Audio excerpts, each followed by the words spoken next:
ба муносибати рӯзи байналмилалии ҳифзи муҳити зист дар шаҳри ҳисор чорабинии идона баргузор гашт ки дар он намоядагони мақомоти иҷроии ҳокимияти давлатӣ, роҳбарони корхонаву ташкилот, хонандагону донишҷӯён ва дӯстдорони табиат иштирок намуданд.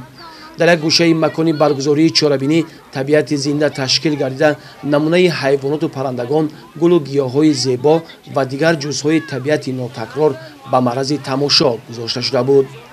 дар чорабинӣ намоядагони мақомоти иҷроии ҳокимияти давлатии шаҳри ҳисор суханронӣ намуда саҳми кормандони соҳаро дар татбиқи сиёсати экологии минтақа назаррас арзёбӣ намуданд. таъкид гардид ки ҳифзи табиати бою нотакрори тоҷикистон аз он ҷумла қаторкӯҳҳои ҳисору қаратоқ вазифаи шаҳрвандии ҳар фарди ҷомеа мебошад.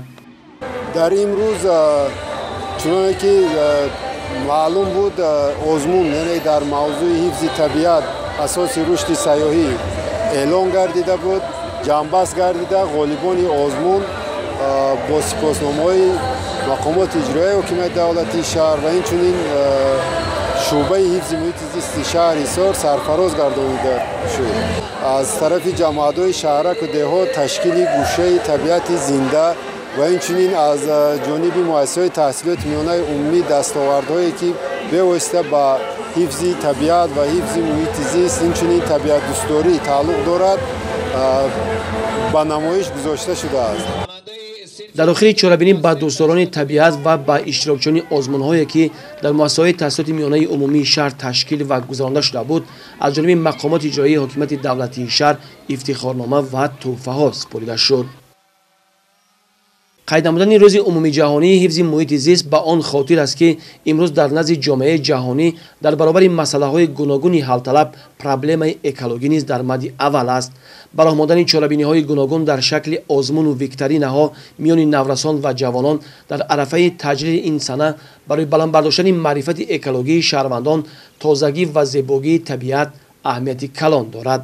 дар шаҳри турсунзода чорабиниҳо бахшида ба рӯзи байналмилалии ҳифзи муҳити зист бо баргузории чунин тадбирҳо амалӣ гардид. ҷамъбасти озмуни расми беҳтарин, меъмори беҳтарин, инчунин иншои беҳтарин, шеъри беҳтарин ҷамъбаст истодааст ки дар бахшида ба рӯзи ҳифзи муҳити зист ба ҳамаи фаъолон ифтихорномаҳо, сипосномаҳо аз номи шӯъбаи ҳифзи муҳити зист супорида шуд. шӯъбаи ҳифзи муҳити зисти шаҳри Турсунзода кӯшиш ба харҷ медиҳад ки баҳри ободонии тоҷикистони азизамон инчунин баҳри диёри азизамон саҳми худро гузорем. иштирокдорон ҳунару маҳорати баланди хонандагонро тамошо карда ба онҳо баҳои хуб доданд. гузарондани чунин чорабинӣ ки як нав рақобати солимро миёни наврасон ба вуҷуд меорад ва аз тарафи дигар фаҳмиши онҳоро нисбат ба ҳифзи табиат бедор хоҳад кард. миёни муҳассилини муассисаҳои таълимии шаҳр барои дарёфти беҳтарин тасвири табиат ва беҳтарин иншои инъикоскунандаи ҳифзи муҳити зист озмун эълон карда буд ва ғолибони озмун бо ифтихорнома ва мукофотҳо қадрдонӣ карда шуданд. бахши фарҳангии ҳамоиш ки аз тарафи хонандагони муассисаҳои таълимӣ омода гардида аз шеъру таронаҳои ватандӯстона иборат буд чорабиниро боз ҳам ҷолибу хотирмон гардонид.